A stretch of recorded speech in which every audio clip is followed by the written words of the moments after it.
The cold metal of the handcuffs bit into my wrists as Sheriff Sheila dragged me down the church steps. My bride stood frozen in the doorway, her veil fluttering in the wind, tears streaming down her face. The guests gasped and murmured. Camera phones recorded my humiliation from every angle. "You think you can embarrass me in this town and get away with it," Sheila whispered, her lips barely moving as she showed me into the back of her cruiser. "I own this place." I looked back at the church where my wedding was supposed to happen, at my fiancée clutching her bouquet like a lifeline, at my mother covering her mouth in horror, at the pastor standing helplessly with the Bible still in his hands. That was the moment I knew. This was not about law enforcement. This was personal. This was revenge. And as the cruiser pulled away from what should have been the happiest day of my life, a cold realization washed over me. Sheriff Sheila had just made the biggest mistake of her career, because now I had nothing left to lose. Cherry Grove had always been the kind of small town where everybody knew your name, your business, and usually your secrets too. I moved back after college, believing the familiar streets and friendly faces would be the perfect place to build a life with Emma, my high school sweetheart. We had dated long distance through university, and when I proposed last winter, the whole town celebrated with us. The morning of our wedding dawned with perfect clarity. Sunlight filtered through the stained glass windows of St. Mary's Church, casting kaleidoscope patterns across the wooden pews. My mother fussed with my tie while my best man, Jackson, handed me a silver flask. "Liquid courage, brother," he said with a wink. "Though I doubt you need it. You have been waiting for this day since 10th grade." I declined the drink but appreciated the gesture. My nerves were not from doubt but from joy. In less than an hour, Emma would walk down that aisle, and we would begin our lives together. "Everything is perfect," my mother said, stepping back to admire her handiwork. "Your father would have been so proud." She touched the empty breast pocket of my jacket where I had placed my father's handkerchief. He had passed away 3 years ago, heart attack while fishing at Miller's Pond. The town had rallied around us then, bringing casseroles and offering support. That was Cherry Grove at its best. Outside the church, guests began to arrive. Mrs. Harden from the bakery who had made our wedding cake at half price.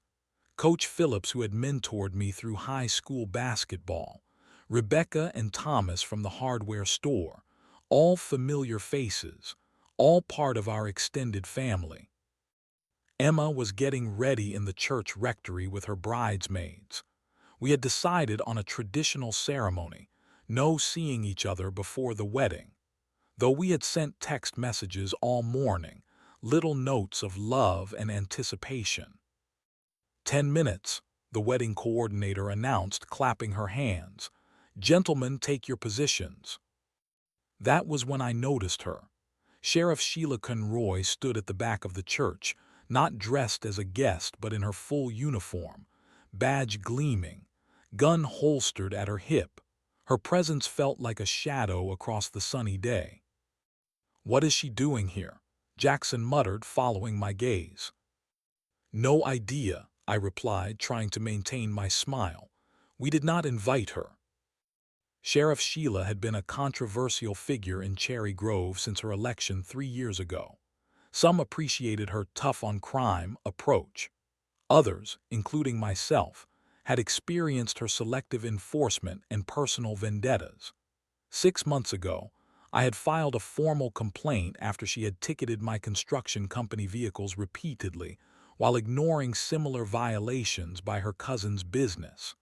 Nothing had come of it, but the tension had been palpable ever since. "Forget about her," my mother advised, squeezing my arm. "This is your day. Do not let anything spoil it." She was right. I pushed away the unease and focused on the moment. The church filled with the people we loved. The organist began the prelude. The candles flickered in the gentle breeze from the open doors. Everything was as we had planned. The pastor took his position and nodded to me. Jackson and I walked to the altar and turned to face the congregation. My heart swelled as I saw our friends and family smiling back at me. This was it, the perfect day we had been planning for months. From the back of my mind, I tried to banish the thought of Sheriff Sheila watching from the shadows. But something in her stance, the way her hand rested near her holster, the slight smile playing at the corner of her mouth, sent a chill down my spine despite the warmth of the June afternoon.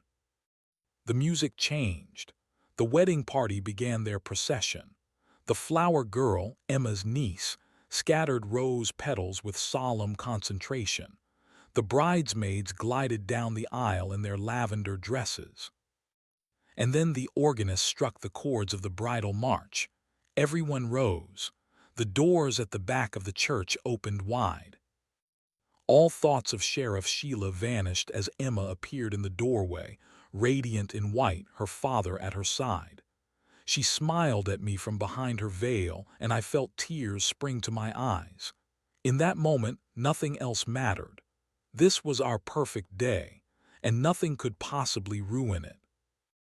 Emma began her walk down the aisle, her eyes locked with mine. Each step brought her closer to our future. The church was silent except for the music and the occasional sniffle from emotional guests.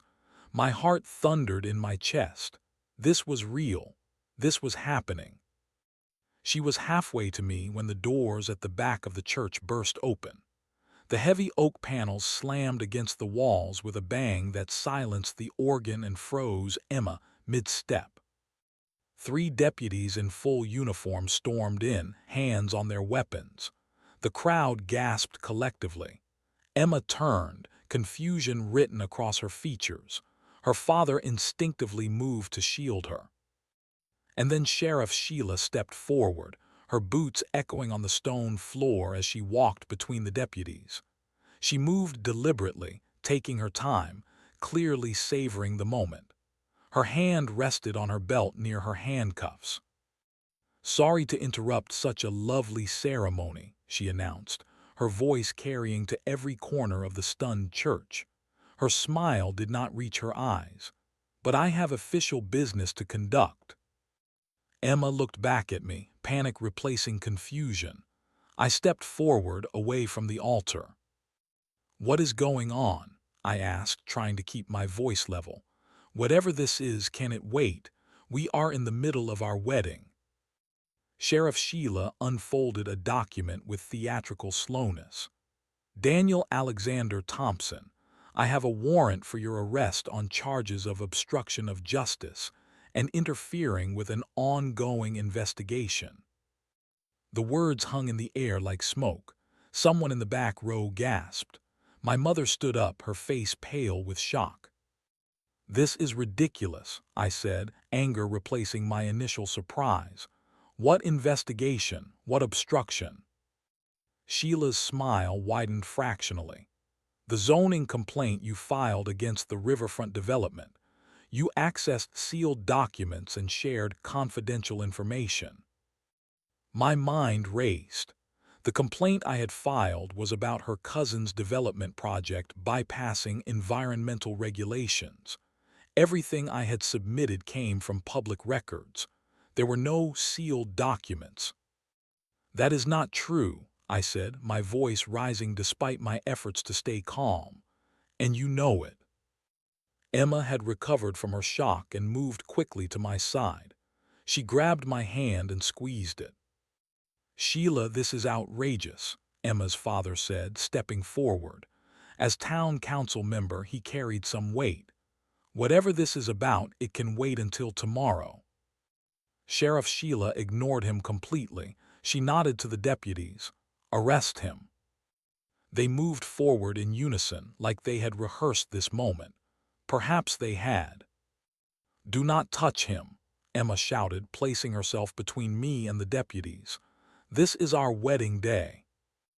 One of the deputies, young Miller, who had graduated 2 years after us, looked genuinely uncomfortable. But he followed orders. "Please step aside, ma'am," he said, not meeting Emma's eyes. I gently moved Emma behind me. "It is okay," I whispered, though we both knew it was not. "We will sort this out." The first deputy grabbed my arm and spun me around. The second pulled my hands behind my back. The cold click of handcuffs closing around my wrists silenced the last murmurs in the church. "Daniel Alexander Thompson, you are under arrest," Sheriff Sheila recited, projecting her voice to make sure everyone heard every word. "You have the right to remain silent. Anything you say can and will be used against you in a court of law." As she continued with the Miranda rights, I looked at Emma. Tears streamed down her face, smearing her carefully applied makeup. Her white dress seemed to glow in the sunlight that still streamed through the windows, oblivious to the chaos unfolding below. "I love you," I mouthed to her. "I am sorry." "Let him explain," my mother shouted, pushing past the usher to approach us. "You cannot do this." Sheriff Sheila held up her hand. "Ma'am, interfering with an arrest is also a crime. I would hate to have to take you in as well." My mother stopped, her hands clenched into fists at her sides.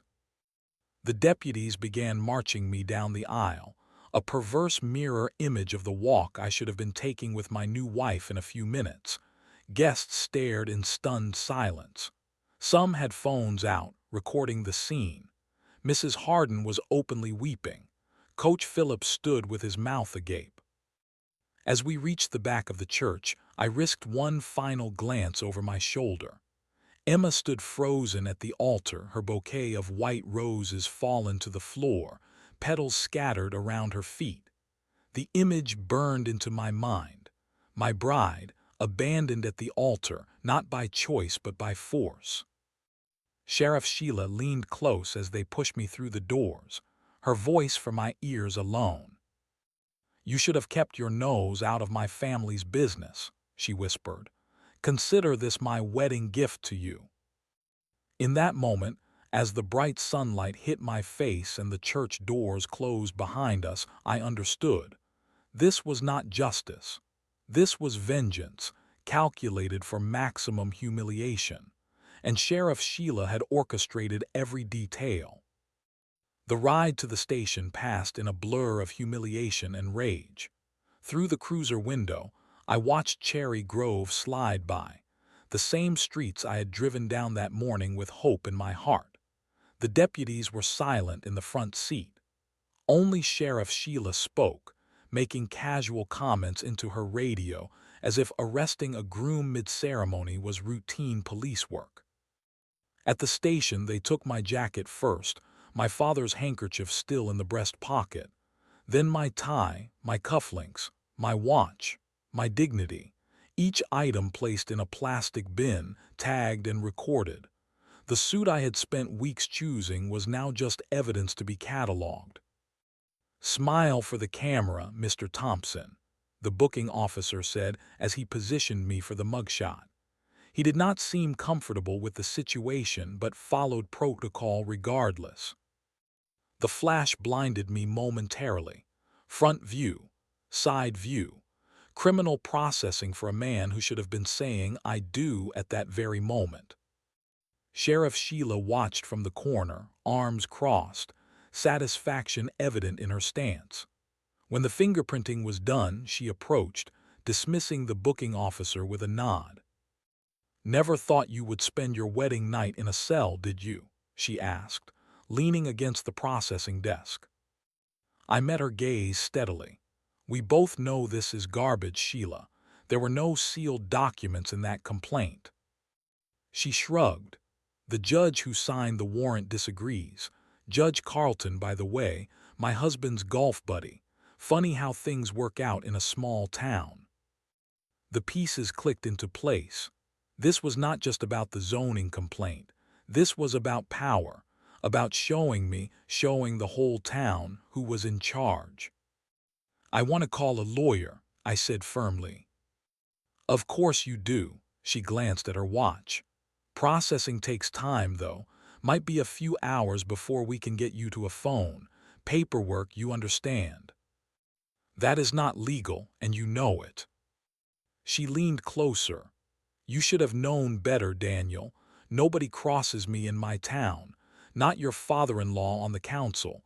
Not your construction company with its fancy contracts. Nobody." A deputy appeared at the door. "Everything okay, Sheriff?" She straightened, professional mask sliding back into place. "Fine, Deputy Chen. Just explaining the situation to our guest." The holding cell was cold and smelled of disinfectant, poorly masking years of human misery. One other occupant, a man sleeping off what looked like a bender, snored in the corner.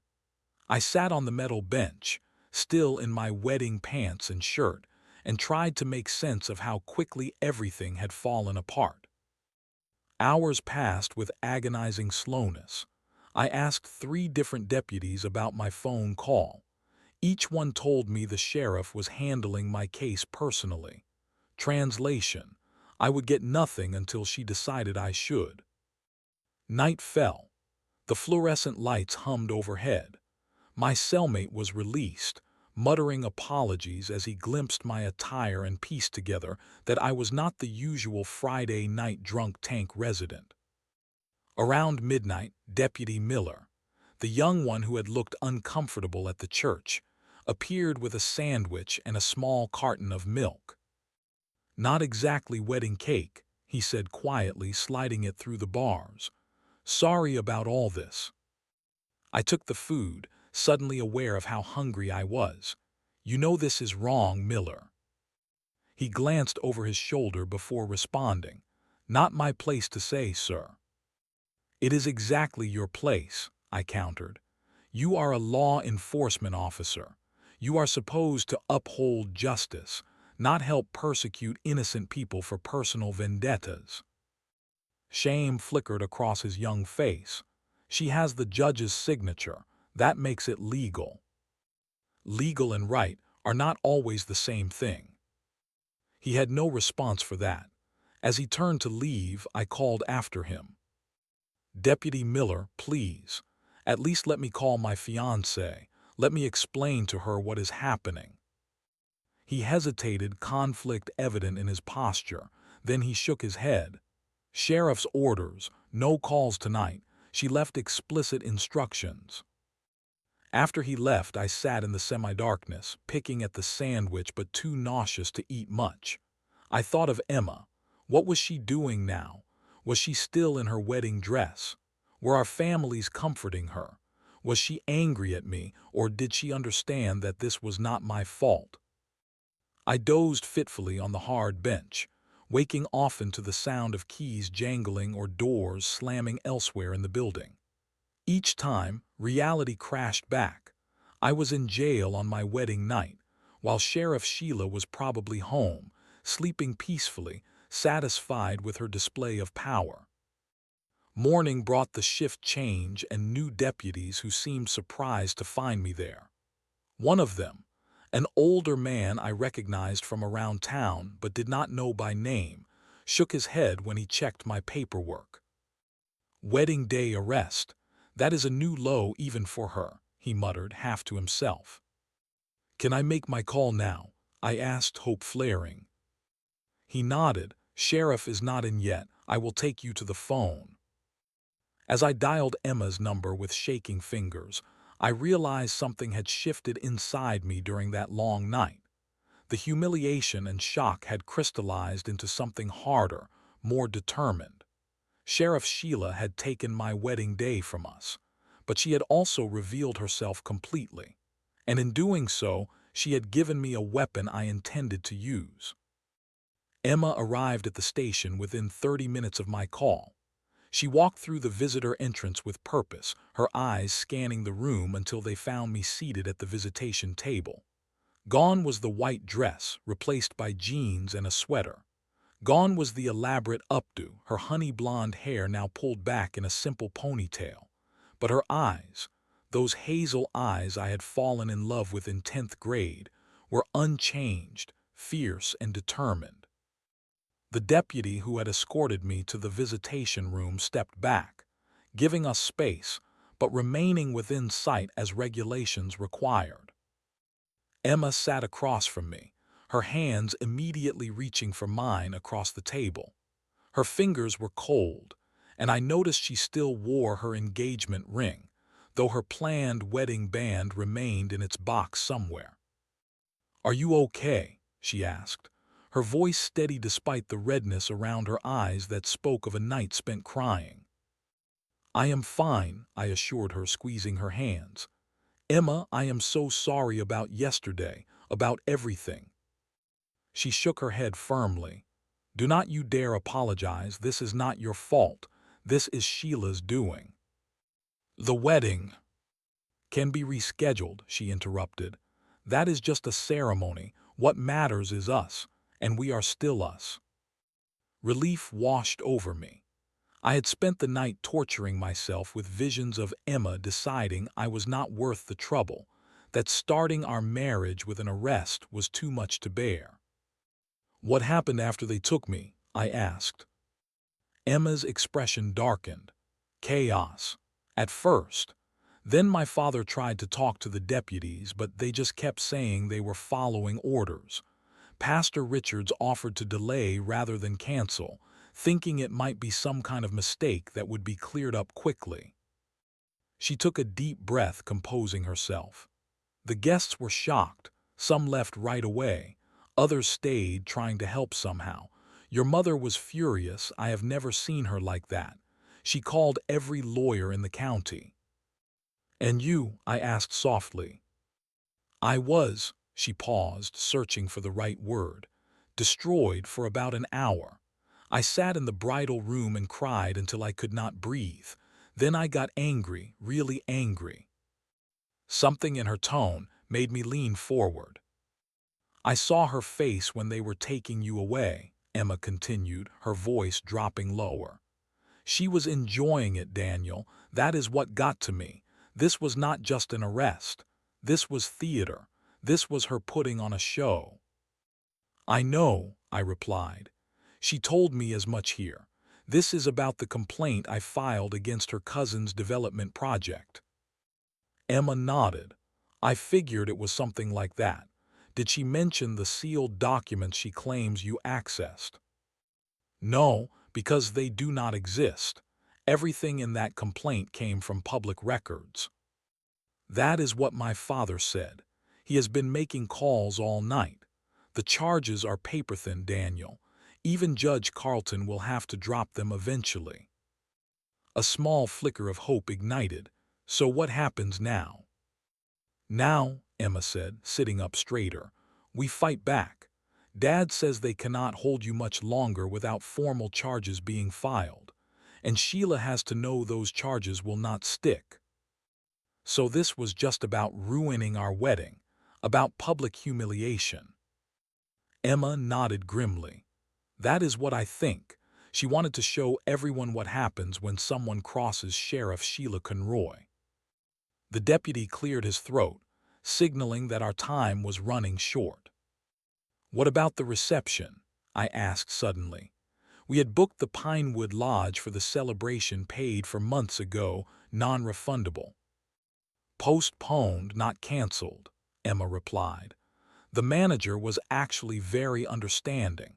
He said we can use the reservation whenever we reschedule." An idea began to form in my mind, something Sheila would never expect. "What if we do not postpone it?" I said slowly. Emma frowned. "What do you mean?" "What if we keep the reception as planned, tonight, without the wedding part?" "A reception without a wedding?" I leaned forward, lowering my voice. "Not just a reception, a platform, a chance to tell our story and maybe others about what Sheila has been doing in this town." Understanding dawned in Emma's eyes. "You want to use our wedding reception to expose her. If she wants to make a public spectacle of us, maybe we should return the favor." Emma was quiet for a moment, considering. Then a slow smile spread across her face, not the joyful smile of a bride, but the determined smile of a woman ready for battle. My mother would say it is not proper, she mused, having a reception without a wedding first. And what do you say? Her eyes met mine, resolute and clear. I say Sheriff Sheila has no idea who she is messing with. The deputy approached, signaling the end of our visit. Emma stood but held onto my hands for one moment longer. I love you, she said firmly. Yesterday, today, tomorrow, with or without a ceremony. I love you too, I replied. And Emma, thank you for believing in me. She smiled, a real smile this time. Always have, always will. Now let us show this town what happens when Sheriff Sheila picks the wrong couple to bully. As they led her away, I felt something I had not experienced since the moment those church doors burst open: hope and determination. Sheriff Sheila had taken our perfect day and turned it into a nightmare. But the story was not over yet, not by a long shot. The release came unexpectedly just after noon. No explanation, no apology. Deputy Chen simply appeared at my cell, keys jingling. "You are free to go, Thompson," he announced flatly. "Charges have been deferred pending further investigation." Translation: Sheila never intended to pursue actual charges. The arrest itself had been the goal, the humiliation, the show of power. Part of me had expected this, but confirmation still stoked the anger burning in my chest. I collected my personal effects from a bored clerk: my watch, cufflinks, wallet, and the jacket with my father's handkerchief. My phone showed 17 missed calls and 32 text messages. The top one from Emma: "Coming to get you. Reception plan in motion." Outside the station, sunlight hit my face for the first time in 24 hours. Emma waited in her car across the street, engine running. As I approached, she leaned across and pushed open the passenger door. "Welcome back," she said, pulling me into a fierce hug once I was inside. "How does it feel to be a free man?" "Angry," I replied honestly. "Determined, ready." She nodded, understanding perfectly, and pulled away from the curb. "Then you are going to love what I found while you were enjoying Sheriff Sheila's hospitality." Emma drove us not to her apartment or my house, but to the office of my construction company on the edge of town. The parking lot was empty on a Saturday, giving us privacy. Inside, she led me to my office where something unexpected waited. A makeshift investigation board had been set up on my conference table. "What is all this?" I asked, surveying the printouts, sticky notes, and newspaper clippings spread across the surface. "This," Emma said, "is Sheriff Sheila's legacy of abuse. I started making calls last night. Turns out we are not the first people she has targeted, not even close." She pointed to a newspaper clipping from 2 years ago. "Remember Frank Morty, the owner of Lakeside Restaurant?" I nodded. "He closed down last year. Health code violations, right?" After Sheila conducted 3 surprise inspections in 1 month. Frank told me Sheila started targeting him after he refused to host a fundraiser for her re-election campaign free of charge. My eyes widened as I scanned the other documents. Are all these people Sheila has gone after personally? Yes.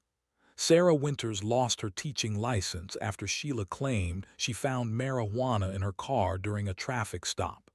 Convenient timing, considering Sarah had just filed a noise complaint against Sheila's brother's bar.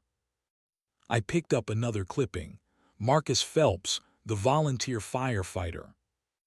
Emma nodded grimly. Arrested for trespassing while performing a standard fire safety inspection at a property owned by, surprise, Sheila's sister-in-law. A pattern emerged from the scattered documents, a clear picture of systematic abuse of power. Small vendettas, personal grudges, selective enforcement, all carried out under the color of law. How did you find all this so quickly? I asked, amazed and disturbed by the scope. I did not do it alone, Emma admitted. After I started asking questions, people came forward. It was like they had been waiting for someone to listen. Once one person spoke up, others followed. They have been afraid to say anything because Sheila is the law in Cherry Grove. I finished for her. Until now, Emma pointed to a separate stack of papers. These are signed statements, 23 people willing to go on record about their experiences. I sank into my office chair, overwhelmed by the implications. This is bigger than us, bigger than a ruined wedding. It always was, Emma said quietly. We just did not see it until she targeted us. I thought about all the times I had heard complaints about Sheriff Sheila but dismissed them as small-town grumbling. The tickets that seemed unfair, the arrests that seemed excessive. I had never connected the dots until I became one of the dots myself. There is one more person you need to talk to, Emma said, checking her watch. He should be here soon. As if on cue, a truck pulled into the parking lot outside. Through the window, I recognized former Deputy James Howard. He had retired 2 years ago, shortly after Sheila took office. You got him to talk? I asked, surprised. Howard had always been tight-lipped about his sudden retirement. It took some convincing, Emma admitted. But when I mentioned our wedding, something changed in his expression. He said he was done staying silent. Howard entered without knocking, his weathered face grim but resolute. He nodded to me, then glanced at the evidence spread across the table. I see you have been busy, he said, his voice gravelly from years of cigarettes. We are just getting started, I replied. Emma says you have information about Sheriff Sheila. Howard pulled up a chair, his movements deliberate.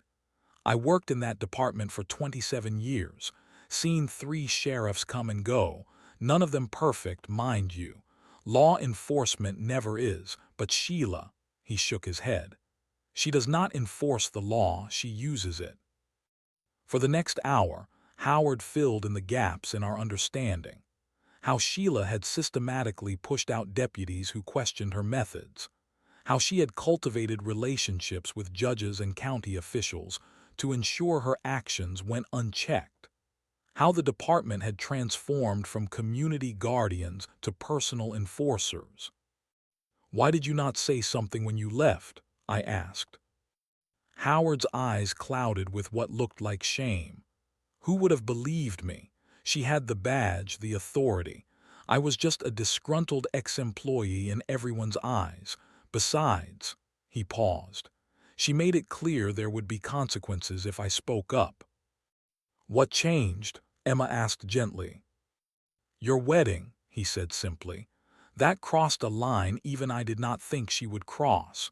Using the badge to settle a personal score is one thing. Doing it like that, making a spectacle of it, that is something else. He looked directly at me. She is getting bolder, more public, and that means she is getting more dangerous. I leaned forward, determination solidifying into resolve. Would you be willing to make a statement, publicly? Howard hesitated only briefly before nodding. Yes, it is time, but it will not be easy. Sheila has friends in high places. So do we, Emma countered. And more importantly, we have the truth, and a perfect venue to share it. I checked the time. 6 hours until our reception was scheduled to begin. 6 hours to transform a wedding celebration into something entirely different. Let us get to work, I said. Sheila turned our wedding day into a show of her power. Tonight, we turn our reception into a reckoning. As Howard began dictating his statement to Emma, I stared at the evidence before us, the paper trail of years of unchecked corruption. Sheriff Sheila had arrested me to silence me. Instead, she had given me a voice I never knew I needed. And tonight, That voice would speak for everyone she had ever wronged. The pain of humiliation had transformed into something far more potent: determination. I spent 3 days gathering evidence against Sheriff Sheila, barely sleeping, fueled by a mixture of rage and purpose. Each new discovery was another piece of the puzzle, revealing a pattern so calculated it made my blood run cold. My fiancée watched me with concern in her eyes, but also with unwavering support. "We cannot let her win," she whispered one night as I pored over statements from former deputies. "Not just for us, but for everyone she has hurt." That was when the idea crystallized. The reception venue was already paid for. The food was ordered. The guests were still in town. Why cancel when we could repurpose? "What if we turned our reception into something more?" I asked, showing her the stack of evidence I had collected.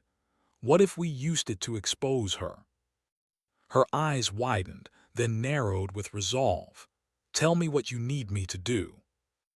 We worked through the night, sending new invitations, explaining that while our wedding ceremony had been interrupted, the reception would still proceed, with an important addition.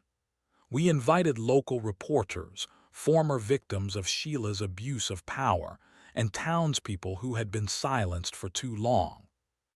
The conference room of the venue was transformed. Where there should have been a dance floor, we set up rows of chairs. Where there should have been a DJ booth, we installed a projector and screen. My best man, an IT specialist, helped me compile the presentation: photographs, testimonies, official complaints that had been buried, all meticulously organized and verified. "Are you certain about this?" my father asked me the morning of the reception. His face was lined with worry. "Sheila has powerful friends. This could make things worse." I looked at the suit I was supposed to have been married in, now hanging unused in my closet. "They arrested me on what was supposed to be the happiest day of my life, Dad. They humiliated me in front of everyone I care about. And they did it because they could. Because no one ever stops them." My voice did not waver as I continued. "If not me, then who? If not now, then when?" The hours before the reception were tense. I rehearsed my speech repeatedly, ensuring every claim was backed by evidence. My fiancée arranged for security at the doors. We expected resistance, perhaps even another attempt at arrest. As the sun began to set, guests started arriving. Some looked uncertain, others curious. Many showed quiet determination in their eyes. They had stories of their own. I stood at the entrance with my fiancée, greeting each person who walked through the door. "Thank you for coming," I told them. "Tonight is about truth, and it is long overdue." The reception hall hummed with nervous energy. Guests filtered in, their faces a mixture of sympathy and curiosity. The tables were still adorned with wedding decorations, white roses and silver ribbons that now seemed oddly out of place against the gravity of what was about to unfold. At precisely 7 o'clock, I stepped onto the small platform we had arranged at the front of the room. My hands trembled slightly as I adjusted the microphone. Behind me, the projection screen remained dark, holding its secrets for just a few moments longer. "Thank you all for coming," I began, my voice steadier than I expected. "This is not the reception speech I had prepared last week. That speech was full of love and gratitude and hopes for the future." I paused, scanning the faces in the crowd: family members, friends, colleagues, even a few strangers who had heard about what happened and came to show support. 3 days ago, I was arrested at my own wedding. Many of you witnessed it. Some of you recorded it on your phones. All of you were as shocked as I was. Murmurs rippled through the audience. I noticed a local reporter from the County Tribune scribbling notes in the back row. At first, I thought it was personal. I thought Sheriff Sheila Harper had targeted me specifically, but what I discovered was far more disturbing. I nodded to my best man, who activated the projector. What I found was a pattern of abuse that spans years. The first slide appeared, a timeline of incidents dating back 5 years. Names, dates, charges that were later dismissed. The room fell silent. Mark Jensen, arrested for disorderly conduct, the day after he spoke against the sheriff's department budget increase at a town meeting. Mark himself stood up from his seat, raising his hand in acknowledgement. People turned to look at him, many clearly hearing his story for the first time. Sarah Donovan, detained for interfering with an investigation when she questioned why her brother was being searched without cause. Sarah, a kindergarten teacher everyone in town knew, nodded solemnly from her chair. Slide after slide, I presented the evidence. Voice recordings from former deputies describing Sheila's instructions to target specific individuals. Email correspondence showing how she manipulated reports. Witness statements that had been buried. The crowd's mood shifted from disbelief to anger. Questions began to emerge from different corners of the room. Why has no one reported this before? I clicked to the next slide. Many have tried. Here are 12 formal complaints filed against Sheriff Sheila in the past 3 years. Each one was dismissed without investigation. Just as I was about to continue, the double doors at the back of the hall burst open. Sheriff Sheila stood there, flanked by 2 deputies. Her face was contorted with rage, her uniform immaculate as always, a stark contrast to the chaos she brought with her. "This is slander," she shouted, marching down the center aisle. "This is an unauthorized public gathering without proper permits." The crowd turned to watch her approach, but instead of the fear and deference she expected, she was met with steady, defiant gazes. I remained at the microphone. "Actually, Sheriff, this is a private event on private property. We have all necessary permits which I would be happy to show you." She reached the front of the room, her eyes darting to the screen where her own emails were displayed for everyone to see. For a fraction of a second, I saw something I had never seen in her face before: uncertainty. "You cannot present false information about a law enforcement officer," she said, but her voice had lost some of its edge. "This is grounds for arrest." I reached into my jacket pocket and removed a USB drive. "Everything presented here has been verified. Copies have been sent to the State Attorney General's office, the FBI field office in the Capitol, and 3 separate news organizations."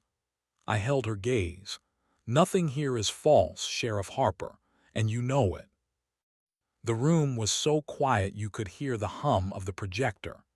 Sheila's deputies shifted uncomfortably, looking at each other with uncertainty. Then from the back of the room someone began to clap. Slowly at first, then others joined in. It was not applause of celebration, but of recognition that something was finally changing. Sheriff Sheila's face paled. She turned to her deputies for support, but they were already backing toward the exit. She was losing control, and everyone in the room could see it. "This is not over," she hissed at me, before turning on her heel and storming out. As the doors swung shut behind her, I turned back to the crowd. "She is right about one thing," I said. "This is not over, it is just beginning." Dawn broke over our small town with a different energy the next morning. My phone had not stopped buzzing since midnight: texts, calls, social media notifications. Someone had live-streamed the entire presentation. By sunrise, it had over 30,000 views. I sat on my porch, coffee growing cold in my hands, watching as news vans assembled outside the sheriff's department 3 blocks away. Channel 5 from the city had arrived first, followed by two more stations. Their satellite dishes reached toward the sky like accusing fingers. My fiancée joined me, wrapping a blanket around both our shoulders against the morning chill. "Did you sleep at all?" she asked. "Not really," I admitted, "but I do not regret it, not for a second." She squeezed my hand. "Me neither." My phone rang again, a number I did not recognize. It was the state attorney general's office. They had reviewed the materials I sent and were dispatching investigators immediately. They advised me to be available for questioning and to preserve all evidence. "This is unprecedented," the voice on the phone said. "We have had complaints about Sheriff Harper before, but never with this level of documentation." By noon, the town square had become an impromptu gathering place. People who had attended the reception were there, but so were dozens of others, citizens who had their own stories to tell. Someone had set up a microphone, and one by one, people stepped forward to speak. Mrs. Winters, who owned the bakery on Main Street, described how Sheila had threatened to find health code violations after Mrs. Winters refused to donate to the sheriff's personal charity fund. Robert Chen, a college student home for break, talked about being pulled over 17 times in 1 month with no citations ever issued, just lengthy detainments and vehicle searches. Even Mayor Thompson appeared, looking grave and shaken. He announced an emergency town council meeting for that evening to address the growing crisis. "The integrity of our local government depends on accountability," he stated to reporters. "These allegations are deeply troubling and will be investigated fully." By afternoon, Sheriff Sheila was trending regionally on social media. Video clips from my presentation circulated alongside new testimonials that poured in by the hour. The dam had broken, and years of suppressed grievances flooded forth. I received a call from Sandra Reeves, a reporter with the State Tribune. "Your wedding day disaster might be the most effective act of civic engagement this county has seen in decades," she said. "Would you be willing to go on record for a feature story?" I agreed, but insisted that the focus remain on the pattern of abuse, not just my personal experience. "This was never about my wedding," I told her. "It was about a system that allowed one person to weaponize their authority against an entire community."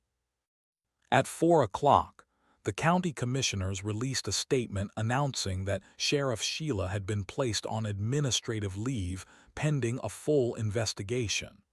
Her badge and service weapon had been surrendered. Interim leadership would be appointed from the state police. My father called, his voice thick with emotion. "I was wrong to doubt you," he said. "I was just afraid for you, but what you did, it was brave, it was right." That evening, the town hall was so packed that people stood shoulder to shoulder along the walls and spilled out onto the steps outside. The meeting, scheduled for 1 hour, lasted nearly 4 as citizen after citizen came forward with accounts of intimidation, false charges, and retribution. Council member Davis, who had served for 23 years, wept openly as she apologized. "We failed you," she said. "We heard whispers, but we did nothing. That ends tonight." The council voted unanimously to request a comprehensive audit of the sheriff's department going back 7 years, the entirety of Sheila's tenure. As we walked home under a canopy of stars, my fiancée linked her arm through mine. "You know what this means, right?" she asked. "What?" "We might actually get to have a normal wedding after all." For the first time in days, I laughed. It felt strange but good, like the first breath after being underwater too long. The county courthouse had never seen such activity. For a building accustomed to traffic violations and property disputes, The disciplinary hearing of Sheriff Sheila Harper drew unprecedented attention. State police officers managed the crowd outside, while inside, every seat was filled. I arrived early with my fiancé and our lawyer, a stern woman named Catherine Mendez who specialized in civil rights violations. We were ushered to reserved seats in the front row, directly facing the long table where the disciplinary board would sit. "Remember," Catherine whispered, "stay calm no matter what happens. They will try to discredit you, paint you as having a vendetta. Your power is in your composure." I nodded, though my heart hammered against my ribs. This was not a criminal trial. That would come later, if the state's investigation warranted it. This was an administrative hearing to determine if Sheriff Sheila had violated departmental ethics and protocols. At precisely 10 o'clock, the side door opened. Sheriff Sheila entered, flanked by her attorney, a slick-haired man from the Capitol whose suit probably cost more than my car. Gone was her uniform, replaced by a conservative navy dress. Gone, too, was her characteristic swagger. She walked with measured steps, her eyes fixed straight ahead, refusing to acknowledge the murmurs that followed her. The 5-member disciplinary board filed in next, 3 senior law enforcement officials from neighboring counties, a retired judge, and a civilian oversight representative. The chairwoman, Chief Constable Eleanor Price, called the hearing to order. "This proceeding will determine whether Sheriff Sheila Harper's actions constitute a violation of her oath of office and the ethical standards required of law enforcement officers in this state," she announced. "This is not a criminal proceeding, but our findings may be forwarded to the appropriate authorities for further action." Sheila's attorney presented her defense first, a carefully constructed narrative that painted her as a dedicated officer being targeted by disgruntled citizens with personal agendas. He characterized my wedding arrest as an unfortunate coincidence of timing, but maintained that the underlying warrant was valid. "Sheriff Harper has served this community for 7 years with distinction," he concluded. "Her record of crime reduction speaks for itself." Then it was our turn. Catherine called her first witness, former Deputy James Rankin, who had served under Sheila for 4 years before resigning. "She kept a list," he testified, his voice steady despite his obvious discomfort. "Citizens who had crossed her, questioned her, or simply annoyed her. She called it her special attention list. Officers were expected to find reasons to stop these individuals, search their vehicles, check their properties for violations." "And if no violations were found?" Catherine asked. "Then we were told to look harder." His gaze shifted briefly to Sheila, "or sometimes to create them." A collective gasp rippled through the courtroom. More witnesses followed. Sarah Donovan described being detained for hours after questioning why deputies were searching her brother's car without consent. Mark Jensen recounted losing a construction contract after Sheila suggested to the client that he was under investigation, following his public criticism of her budget requests. When my turn came, I walked to the witness chair with leaden feet. After being sworn in, I recounted the events of my wedding day in meticulous detail: the arrival of the deputies, the public handcuffing, the night in jail without access to legal counsel. "And why do you believe you were targeted?" Catherine asked. 6 months ago, I filed a formal complaint after witnessing Sheriff Harper threaten a teenage boy at the county fair for accidentally bumping into her. Nothing came of the complaint, but 3 weeks later, my business was subjected to surprise inspections 4 times in 1 month. I maintained eye contact with the disciplinary board. I believe my arrest was a calculated act of intimidation, timed specifically to cause maximum public humiliation. During cross-examination, Sheila's attorney attempted to paint me as obsessed, suggesting I had manufactured evidence to satisfy a personal vendetta. "You turned your wedding reception into a public attack on the sheriff," he stated. "Does that sound like the action of a reasonable person?" I remained calm, remembering Catherine's advice. "It sounds like the action of a citizen who exhausted every proper channel for accountability and found them all blocked." The hearing stretched into the late afternoon. The final witness was the county clerk, who brought with her boxes of complaint forms filed against Sheriff Sheila over the years, all mysteriously marked "resolved," despite complainants testifying they had never received follow-up. As the day concluded, Chief Constable Price announced they would deliberate and deliver their findings the following morning. The courtroom emptied slowly, charged with anticipation. Outside, reporters mobbed us with questions. I declined to comment, but Catherine spoke briefly. Today, the system worked as it should. People spoke truth to power, and power was forced to listen. That night I could not sleep. Neither could my fiancée. We sat on our back porch, watching the stars and speaking in whispers about what might come next. "Are you afraid?" she asked. "Not anymore," I realized, surprised at the truth of it. Whatever happens tomorrow, something has already changed. The silence is broken. The next morning, we returned to the courthouse. The disciplinary board entered with solemn faces. Chief Constable Price read their unanimous decision. Sheriff Sheila Harper had violated her oath of office, abused her authority, and engaged in retaliatory conduct against citizens. She was immediately removed from office, her certification as a law enforcement officer revoked. Sheila sat motionless as the judgment was read, her face a mask of disbelief.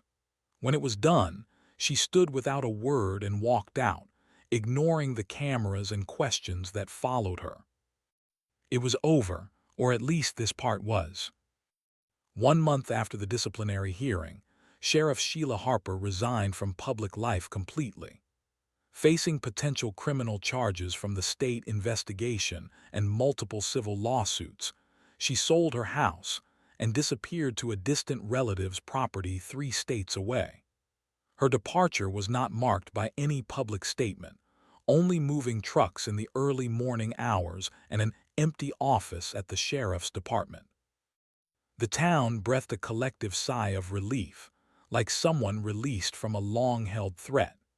Conversations in the diner and grocery store aisles turned from whispered complaints to open discussions about what would come next. For the first time in years, people spoke freely about local governance without looking over their shoulders. "It feels different," my mother said one evening as we walked through the town square. "Like the air is clearer somehow." She was right. Something fundamental had shifted.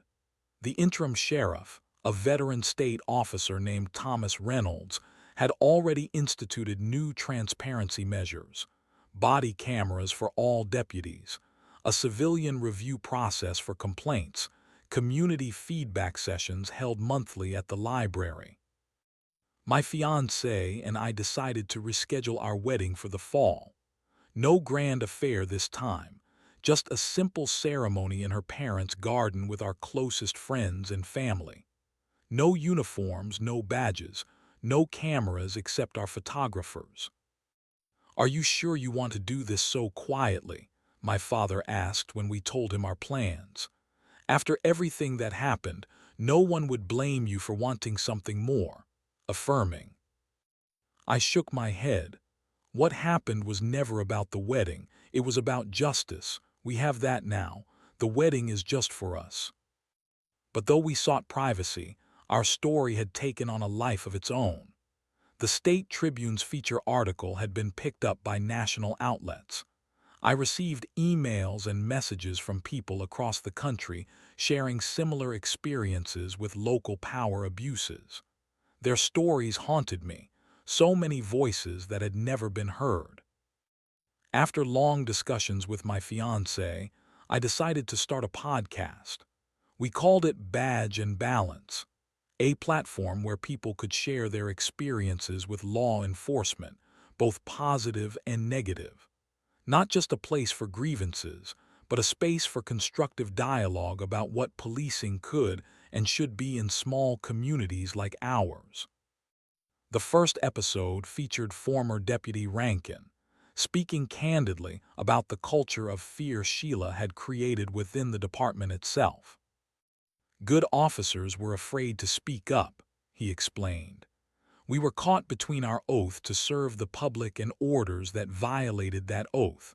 Many of us just left rather than compromise ourselves. The podcast grew quickly, drawing listeners from law enforcement, civil rights groups, and ordinary citizens. We received invitations to speak at community forums and police academy training sessions.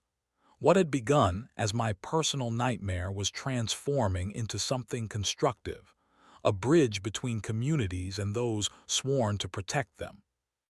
On our wedding day, the garden was ablaze with autumn colors. My fiancée walked toward me under an arch of golden leaves, her smile as radiant as I had always imagined it would be.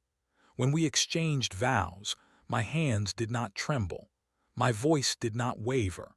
The fear that had lived in my chest for months was finally gone.